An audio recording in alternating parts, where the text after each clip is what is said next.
There's this idea in the New Testament, if you knock, the door will open. You think, well, that's an unbelievably, naively optimistic statement that no one in their right mind would possibly give any credence to.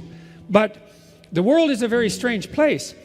And it is the case that your perceptions of the world and the personality that you inhabit orients itself around your fundamental goal. You're goal-directed creatures. You look forward. We point at everything. Like we're arrows that are aimed at, we're either aimed at something or at nothing. But we have to be aimed. And if you aim at something, then the probability that something will come out of that is radically enhanced. And it might not even be what you aim at to begin with, but that's okay, because what do you know? Like, you might be aiming wrong. If you aim and then move forward, your perspective will change, and then maybe you can shift your aim, and that's fine, but at least you're moving forward. And then the future you want to create is the future that you create. And you might as well create it, because you don't have anything better to do. The other thing that's so important to realize, and this is part of the issue with regards to fragility, is you're all in on this game. You've already staked your life on it. And so you, as far as I can tell, you might as well stake your life on something that you regard as worthwhile. Because you're staking your life anyways. And what's the alternative? You're going to stake your life on something you don't think is worthwhile? It's like, how is that an improvement? There's no improvement in that. And so if you want to plow a better pathway forward, then get out the plow and start working it. And that works way better than it works way better than you would think.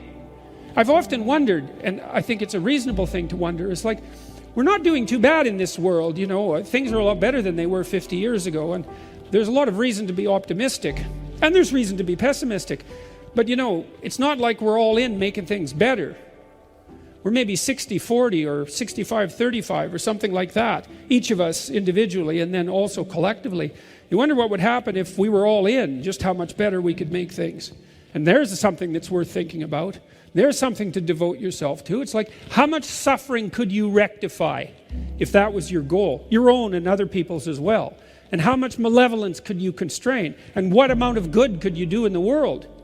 That's a noble goal, and it's certainly something worth discovering, unless you have something better to do. And it doesn't seem to me that you do. So, well, especially when you think about good, is not as something that's associated with naive adherence to a set of constraining rules, you know, that all good is obedience. I'm not talking about that at all. I'm saying, look, there's problems that are out there in the world, and some of those problems bother you. They're your problems. Right? I don't know why they bother you and some other problems bother someone else, but there are problems that bother you. Those are your problems. Right? That's your call to adventure. Solve them and see who you are. Put your life together and make something better. That's the way to defeat nostalgia for the false past. And don't be so sure you can't do it. I have this program I'll tell you about very briefly because of the effects it's had that have been surprising to us, because we've tested this empirically. It's called the Future Authoring Program, and it's on a site called selfauthoring.com. And it's a program that is designed to help people make a plan for their life. And it's a fairly straightforward program in some sense, although not so much in others. I might say, well, what do you want to do with your life? And you think, oh my God, I can't answer that question. It's like, that's a big question. And so you don't know.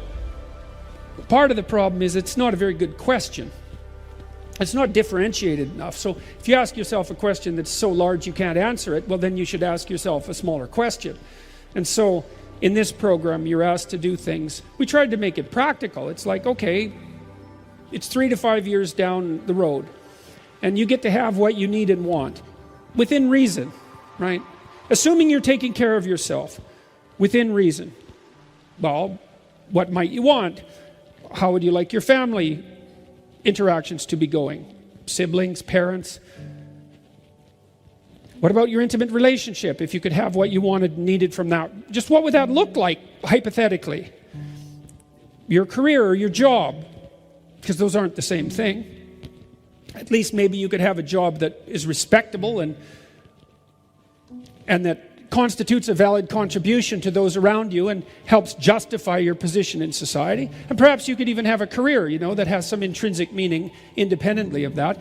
Your education, your resistance to the temptation of drugs and alcohol and the sorts of things that knock people off the track, your care for yourself mentally and physically, your use of time productively and in an engaging manner outside of work, you could have what you wanted. What would it be? Answer it. Guess if you have to. And then write for 20 minutes about what your life could be like if all of that manifested itself. And then do the reverse. Write about what your life would be like in 3 to 5 years if you let everything about you that isn't good have full sway and take you to your own little subdivision of hell. And people are pretty aware of that. Everyone knows. Everyone I've ever talked to has some real sense of how they would degenerate if they degenerated in their own particular way. Some people would become cruel. Some people would become homicidal. Some people would become alcoholic. Some people would end up on the street. Some people would drift into prostitution. People know where their weaknesses are likely to tempt them and take them.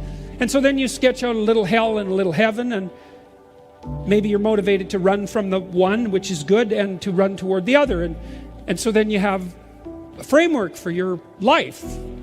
And then maybe you make a strategic plan. Well, we've done that now with thousands of people in Holland and in Canada, mostly university students, well, all university students in the research studies. And we found at this little college in Canada, Mohawk College, if you brought students in the summer in their orientation and just had them do this program, which should probably take you about 5 days if you did it thoroughly, if you had them do it really badly in an hour, that decreased the probability that the men would drop out in the first semester by 50%. It was a staggering finding, and we found findings of similar magnitude across the other studies. And the reason I'm telling you this is because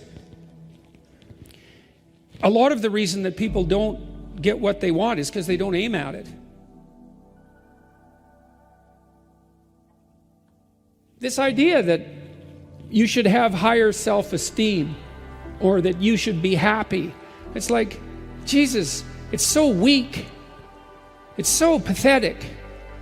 It's like, first of all, forget it, because you're not who you should be and you don't deserve your self-esteem. And second, what good is happiness going to do you when you're unhappy? And you will be. So there's nothing in that to get you out of bed in the morning. You need an adventure, and the greater the better. And so it's back to the high seas, gentlemen. You know, out on the rolling waves where there are new continents to conquer and new things to overcome. And if you think that all the frontiers are gone, then you're not looking, because there's frontiers everywhere, and that's where you should be, right? Working diligently to expand the domain of habitable order into the chaos of potential. And that'll force you to discover who you are and to bring that into the world. And that's the role of men in the 21st century. And there's nothing about that that's anything but good for anyone. I mean, one of the things that I detest about the current collectivist ideology and the insistence that what we live in is a patriarchal tyranny is that it associates the activity of stalwart men with nothing but tyranny and power.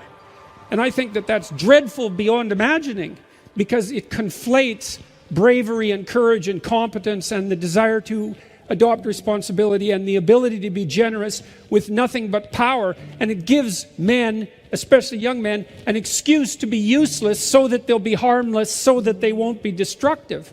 And none of that's helpful. It's like you're a dangerous creature, and that's a good thing. And you should harness that and discipline it towards some impossible goal, one you can barely lift, and see if you can manage to struggle uphill with it.